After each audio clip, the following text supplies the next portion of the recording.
अस्सलाम वालेकुम नाज़रीन, मैं हूं हकीम जा शाहिद। वेलकम करता हूं आपको अपने चैनल पर। उम्मीद करता हूं आप लोग खैरियत से होंगे। एक बार फिर एक नई वीडियो के साथ और एक नए नुस्खे के साथ आपकी खिदमत में हाजिर हूं। आज हम बात करने वाले हैं आवाज़ का बैठ जाना, जिसको हम आम ज़ुबान में कहते हैं गला बैठ गया है, जिससे आवाज़ आपकी सही नहीं निकल पाती। आप ऊंची आवाज़ में बोलने की कोशिश करते हैं, आवाज़ पतली हो जाती है। ये या तो कोई ज़्यादा ठंडी चीज़ खाने की वजह से होता है या ज़्यादा गर्म अशिया का इस्तेमाल करने की वजह से होता है। मतलब गर्म गर्म को चीज़ें खानी या यख ठंडा जो है वो पानी पी लेना। ये गर्म सर्द जब हो जाता है तब भी ये मसला देखने में आ जाता है।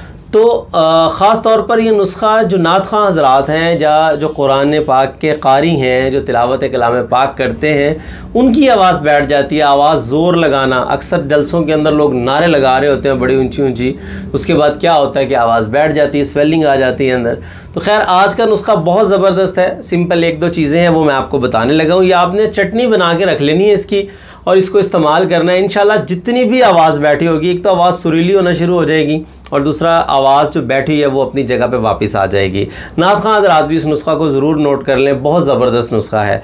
तो आपको डायरेक्टली नुस्खा की तरफ लिए चलते हैं, लेकिन उससे पहले अगर अभी तक आप लोगों ने हमारे चैनल को सब्सक्राइब नहीं किया तो सब्सक्राइब ज़रूर कीजिए, साथ लगे बेल आइकन को ज़रूर प्रेस कर लीजिए ताकि हमारी लेटेस्ट वीडियोज़ आपको मिल सके। तो चलिए चलते हैं आज के अपने नुस्खा की तरफ।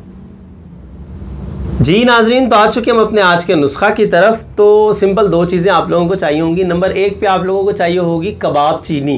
कबाब चीनी आपको पंसारी की दुकान से इजीली अवेल हो जाएगी। आपकी सहूलत के लिए मैं लिख भी दूंगा, नोट कर लेना आप लोगों ने। और दूसरे नंबर पे है खालिस शहद। ये सिर्फ दो चीज़ें आपको चाहिए। अगर इनके वज़न की बात कर लें तो कबाब चीनी आप लोग लेंगे 10 ग्राम, इसका पाउडर कर लेना है। और खालिस शहद आप लोग लेंगे 60 ग्राम। ज़्यादा भी ले सकते हैं, डबल क्वांटिटी करना चाहते हैं डबल कर लें। तो आपने कबाब चीनी का पाउडर बना के 60 ग्राम शहद के अंदर मिक्स करके किसी डिब्बी के अंदर डाल के उसको रख लेंगे। आपकी चटनी तैयार हो जाएगी। दिन में 4-5 मरतबा या 6 मरतबा, कई मरतबा जो है आप उंगली की मदद से इसको चाटते रहें। इंशाल्लाह पहले दिन के इस्तेमाल से जिनको ये मसला होगा ख़त्म हो जाएगा। अव्वल तो पहली दूसरी खुराक के अंदर आपको फ़र्क महसूस होना शुरू हो जाएगा। एक दिन के इस्तेमाल से आवाज़ बिल्कुल ठीक हो जाएगी। तो बहुत मुजरब नुस्खा और नात ख़ां हज़रात भी इसको नोट कर लें। अगर उनकी आवाज़ बैठ जाती है ज़्यादा ज़ोर लगाने से, ऊंचा पड़ने से, तो बहुत मुजरब नुस्खा है। तो उम्मीद करता हूँ आज की वीडियो आपको पसंद आई होगी। अगर वीडियो पसंद आए तो लाइक कर दीजिएगा, शेयर कर दीजिएगा, ताकि आपके साथ साथ बहुत सारे लोगों का फ़ायदा हो जाए। तो आज के लिए इतना ही था। मिलते हैं किसी अगली वीडियो में। हकीम जा शाहिद को इजाज़त दीजिए। अल्लाह हाफिज़।